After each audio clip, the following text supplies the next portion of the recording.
வந்தே மாதரம். இது பிரியங்கா நளினி சந்திப்பு. ராஜீவ் கொலை மறைக்கப்பட்ட உண்மைகள். ஏக்கலைவன் ஒருத்தர் இருக்கார். அவர் பயங்கரமான நாம் தமிழர் நினைக்கிறேன். ரைட், அவரை பற்றி அப்புறம் பேசுவோம். அவர் தான் தொகுத்திருக்கார் இந்த புத்தகத்தை. அதில் நளினி என்ன சொல்லியிருக்கா பாருங்க.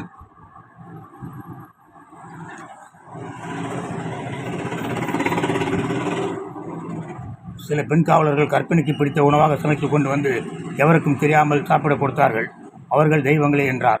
மேலே சொன்ன அதிகாரி சுப்பிரமணிய குழந்தைக்கு குசுவலையும் வாங்கி வர சொன்ன தெய்வம். குசுவலை வாங்கி தந்த குயில்தாசன் தெய்வம்.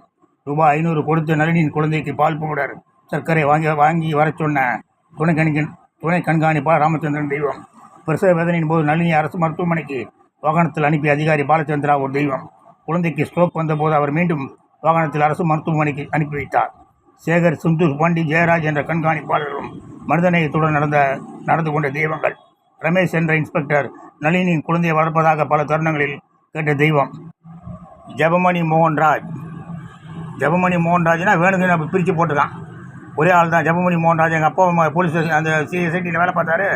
ஜெபமணி மோகன்ராஜ் போன்ற அதிகாரிகள் வெவ்வேறு முறைகேடுகளை பார்த்து எதிர்ப்பு தெரிவித்து வெளியேறிய தெய்வங்கள்.